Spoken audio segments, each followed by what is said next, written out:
They said there'd be missiles. I'd have to intercept. I thought, okay, no big deal. I geared up. But mid-mission, my jet started falling apart. Flames were everywhere. That's when I realized I wasn't coming back. This MiG-29 pilot was shot down during a combat sortie. Luckily, he managed to eject and later return to duty. But it wasn't the only time a Ukrainian pilot came within inches of death. Some of Ukraine's MiG-29s are 40 years old, literally older than their pilots. So is the situation really that bad? Today, we're breaking down how Ukraine's most common Air Force jet performs when paired with Western weapons. And who better to tell that story than the pilots who patrol the skies and fly into danger every day? Ukrainian pilot Dmytro has flown 69 combat missions. On the 70th, he almost didn't make it back. While intercepting Russian missiles, he had to eject after his MiG took critical damage and started breaking up mid-air. He'll never forget that day, and even got a tattoo to mark the mission that nearly cost him his life. After months in the hospital, I came home and decided to get a tattoo to remind myself that I survived. I got my jet inked, the words "I survived," and the date. He has no regrets about risking his life for the mission. Every target he shot down could mean hundreds, or even thousands, of civilian lives saved. When you shoot down a Caliber missile or a Shahed drone, you feel a moment of joy, because you know that thing wasn't headed for some power station. It was going for someone's home, or a kindergarten. Hit that like button so YouTube shares this video, and more people hear the stories of Ukraine's fighter pilots. Dmytro's successful ejection isn't the only one. Ukraine's MiG-29s are on patrol both day and night. Sometimes they're forced to shoot down targets in brutal weather. That puts pilots in constant danger. But there's no alternative. The stakes are simply too high. I carried out guidance and intercepted my 5th aerial target. I launched at it, and unfortunately, after the target was destroyed, my jet was damaged by debris from the explosion. The cockpit glass shattered, and the front nose section was torn apart. This pilot was intercepting a Shahed 136 drone over the city of Vinnytsia, home to 370,000 civilians. When debris tore through his MiG-29, he couldn't eject right away. The jet would have crashed into residential neighborhoods. To prevent a disaster, he fought to control the plane, even though the controls had mostly stopped responding. My first thought was, I really don't want to eject. I saw some town ahead. At the time, I didn't know which one. It was just lights on the horizon. I checked the controls. It wasn't responding on the pitch axis. Pulling up or down didn't work. On the roll axis, left and right, it still worked. When he finally regained some control, he started descending and steering away from the city. Once the glow of the streets vanished from sight, Vadim pulled the ejection handles. Seconds later, the jet crashed into an open field. So I banked left to start descending, saw a dark patch ahead, figured it was probably a field, no buildings. Then the fire reached the cockpit. Flames started creeping toward me, and that's when I ejected. No hesitation, just like the manual says. Ukraine's airspace is divided into responsibility zones for each tactical aviation brigade. Some MiG-29 pilots focus on air defense. Others carry out strike missions using both Soviet and Western weapons against ground targets. Everyone has their own task. Each aircraft has a specific mission. Some are purely for air defense, intercepting cruise missiles and Shaheds. Others are assigned to strike ground targets. It's all organized. Who does what? To carry out those missions, MiG-29 pilots need modernized aircraft capable of using Western weapons. That's where Ukrainian engineers teamed up with NATO specialists, and together they turned 40-year-old jets into something impressive. They made it so simple and intuitive for us. You have to understand how the system is supposed to work, whether it's a button, a tablet, or a map. No one knew at first, but they made it easy, and it works. It works accurately, and the results speak for themselves. Now, the MiG-29 can carry not only Soviet air-to-air missiles like the R-27 and R-73, but also Western weapons such as HARM, JDAM, AASM Hammer, and the ADM-160 Mauled. That's been a serious boost to Ukraine's aerial firepower. Subscribe to the channel so you don't miss new videos about the Russia-Ukraine war and the weapons both sides are using. Thanks to Western weapons, this aircraft was modernized. Now we can use various types of air-launched munitions like GBU bombs and HARM missiles. That's powerful stuff. We can't use them to their full potential yet, but we're getting closer. Before Western missiles were delivered, Ukrainian pilots had a much harder time carrying out missions. Russian forces had the upper hand thanks to their own advanced systems. We couldn't hit certain targets until we were given Western weapons. The real results only started showing up after we got that gear. Before that, we couldn't even reach their air defense systems.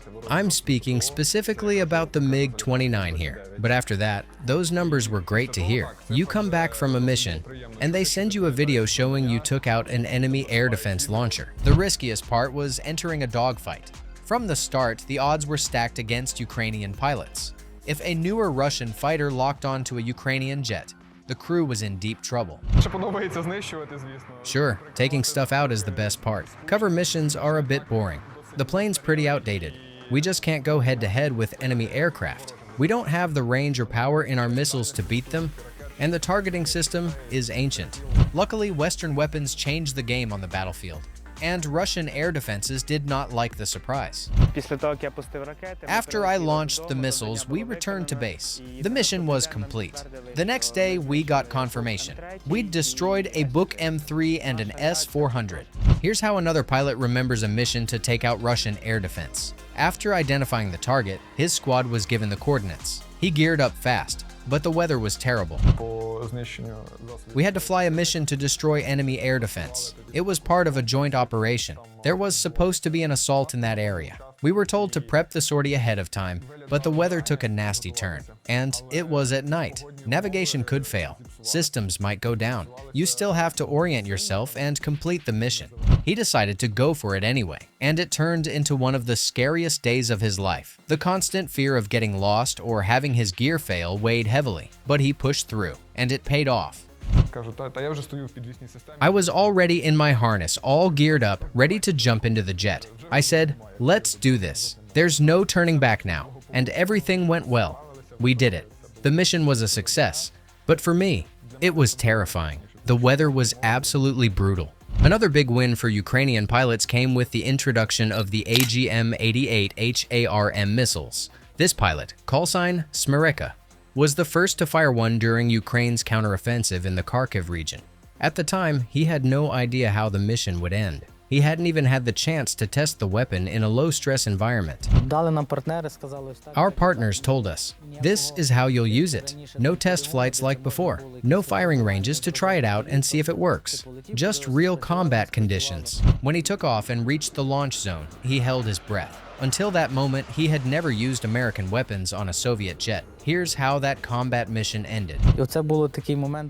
And that was the moment. Will it launch? Will it launch right? God forbid it explodes under the wing. We didn't know, but our Western partners kept assuring us, everything's gonna work. And it did work. One of the biggest challenges for pilots is simply the age of the aircraft. The jets were upgraded to extend their service life, but that didn't fix all the strategic problems. These planes are often way older than me. Some are 40 years old. So when you take off on a mission, all kinds of failures can happen. Just comes with age. The worst case scenario during a MiG-29 flight is a sudden, unpredictable system failure. And with how old the planes are, it feels like playing the lottery. Unfortunately, sheer bad luck could mean the mission fails. Or worse, the pilot and plane are lost.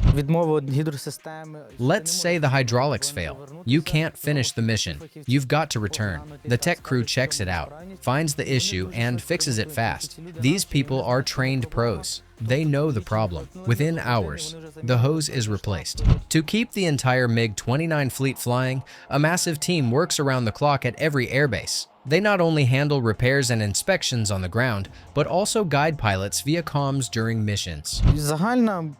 My buddies and I counted. You need 100 people between the base itself, communications, maintenance, engineers, and command staff. That's the minimum needed for just one pilot to take off. The best reward for that team? Seeing their pilot return home alive. And a little bonus, getting news about a successful strike. Just look at this. A repair base for Russian drones goes up in flames after being hit by a GBU-39.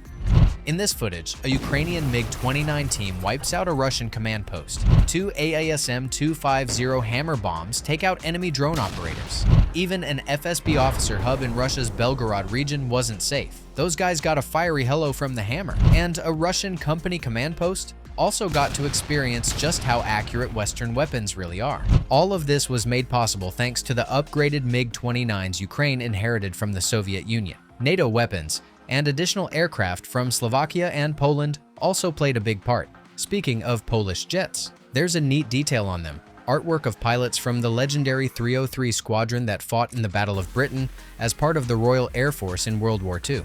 In this war, the MiG-29 became so iconic that even LEGO made a toy version. It appeared in a video greeting for Ukraine's Independence Day. Now you can own your own fighter jet too. Well, a plastic one. But on a serious note, MiGs played a major role in the battle for Kyiv and still effectively take out Russian targets. However, it's fair to say this is likely their last war. These jets are often 10, 20, even 30 years older than the men flying them. To reduce the risk for pilots, Ukraine's Air Force is transitioning to F-16s and Mirage 2000s. Hopefully, that shift happens quickly, and the MiG-29s get the retirement they deserve. On display in military museums? Would you like to see more videos about other aircraft? Maybe the legendary B-1 Lancer, the Soviet White Swan II-160, or the most expensive bomber in history, the Northrop B-2 Spirit? Let us know in the comments or suggest your own pick.